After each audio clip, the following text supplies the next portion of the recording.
Catus, Maximus here. I'm just calling these heavy-duty Craftsman with a question mark flush rivet 16-inch large adjustable pliers. These would be tongue and groove, channel lock style pliers. And I have seen pliers like this before. Some cheap, really cheap Chinese ones that are painted black. But this one I've actually been scraping on. And what caught my eye is that these obviously have been beaten around a little bit. We got some dings and stuff along the handle here. So this just isn't a normal finish. It may be a phosphate finish. It just may be, some heavy-duty industrial paint.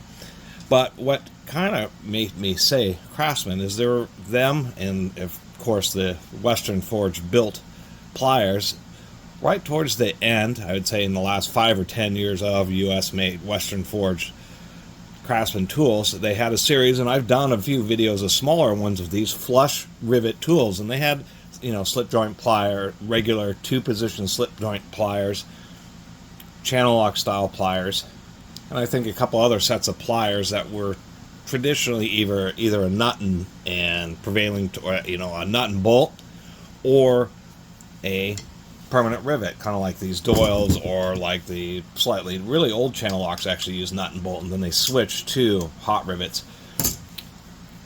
But the Craftsmans and the Western Forges were the ones who made these totally flush ones, and that's really what makes these distinctive. There's absolutely no evidence of any branding on these whatsoever. I wouldn't pass it up that this finish was like a special order item, so they may have produced them, done laser etching, and then painted over that laser etching. We know it's like a factory finish because I've dug under this surprisingly well bonded we've run into a lot of tools where these dipped handles peel or slip off. I mean, even on the channel locks, they're not that great. I can easily start peeling it and pulling it away, and it tends to get beat up. But man, whatever these are, I mean, they are really solidly bonded. One of the best bonded dip handles I've ever run into. The color runs under the handle, so it was color or carburized and then dipped. So you could say that maybe they're a little bit weaker because they cut this track in here, which doesn't exist on most ones, so there may be just a little bit more material. And I can't deny that, but I also still really like just the flush rivet version. Just really nice. The second thing, and why I decided to make the video, is these are some of the most consistent ones I've run into as far as fitment. And I'll get to that in a second. I did want to show how nice and defined the broaching is when they cut these tracks. It's really, these are a pretty well-made set of pliers and don't have any evidence of real heavy Chinesium in them. Anyway, when it comes to these pliers, many times I found that they tend to be a bit tighter right in the narrowest position, but as you start moving down, you'll find positions either somewhere in the center where these have just a little bit of play, or down at the bottom.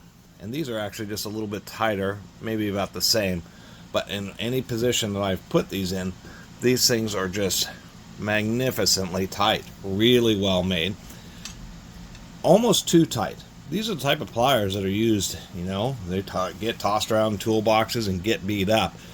And so I've come to realize that tools like this, you actually need to have just a little bit of play. So as, maybe they get a little dinged up along these channels and stuff, so that they still operate reliably even after they do get dinged up or have some crud in them.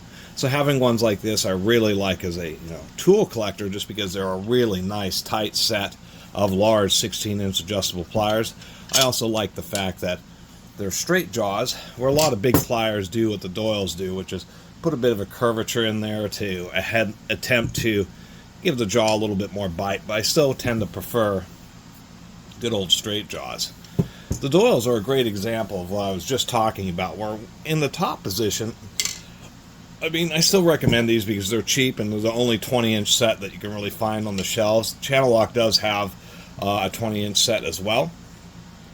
but with the easy Harbor Freight warranty. But man, the Doyles just aren't made that well. We can already see where the handles just don't line up very well. These are, you know, obviously like a brand new set. It's just a bit disappointing. These get a little thin in this section here, but as far as amount of play, seems pretty good here.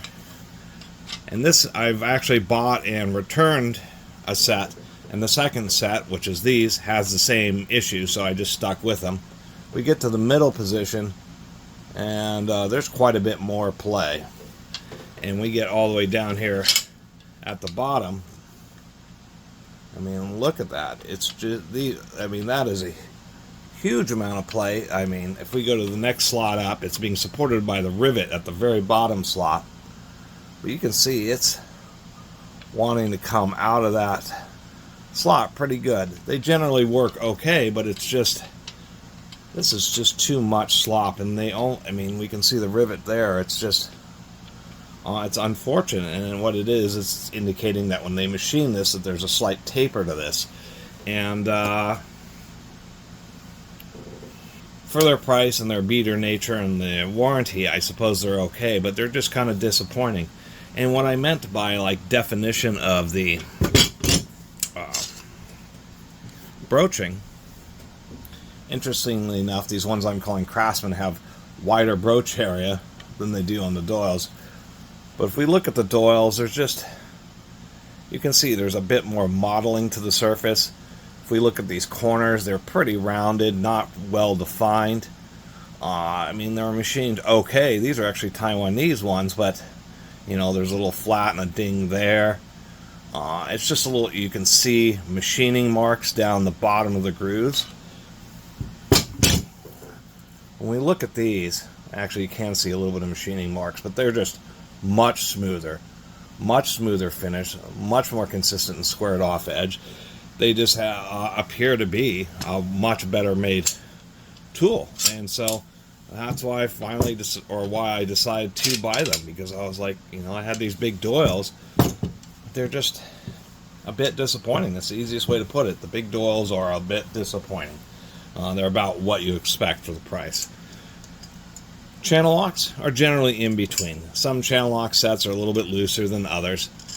These, at least they aren't ground at a taper. We have a fair amount of, you know, this much smaller pair, but nonetheless we have a, I guess in the middle position of, you know, a fair amount of play, but not too much, and proportionally nowhere near as extreme. These Doyles are pretty extreme. I mean, down in these lower positions here on these Doyles, I mean, the trick to getting these not to jam on the teeth, people always get annoyed because you get stuck in between, is just to get your thumb under it, and that seems to help a lot. But, you know, with the play in these Doyles, I just worry, you know, I'm in some situation, I'm really torquing on them, and it's just going to pop out on one of the grooves there. That's the easiest way to put it. I mean, and when you get into, like, I mean, that's how bad the handles are. They actually start crossing over. It's just a super disappointment. Anyway, channel lock is at least a little bit more consistent when it comes to that, where they have the right amount of play so that they are consistent and easy to adjust, but still tight enough that they're going to have a real solid engagement with the grooves in there. So anyway, that's my big long video of these large Craftsman flush rivet premium, you know, tongue and groove adjustable pliers. They just happen to be well made. I mean, the jaws really line up nice. The handles are just nice and square to each other. It's, you know, it's the kind of tool that gives you satisfaction. It's the easiest way to put it. When you just see how nice and consistent and defined everything is. Plus, these are all black, and I just find it so strange that, I mean, initially I just thought, oh, somebody spray painted these black, but there's the coating is just too complete. And if somebody did do this, you know, at home, they certainly did a unbelievable job. But even besides that, it's just kind of nice to have flush rivet pliers. They don't actually rock around, you know, on the rivet like any of these other pliers do, which I kind of like. Anyway, Thanks for watching. And when you use pliers and adjustable wrenches, you generally push in the direction of whatever's known as the moving jaw. I've been trying to mention that more, but kind of like pipe wrenches, you can see that these teeth aren't just straight. They're actually kind of angled this way, and the lower jaw is angled this way, so that when you're pushing on the handle, they kind of dig in a little bit better. Anyway, see you next time.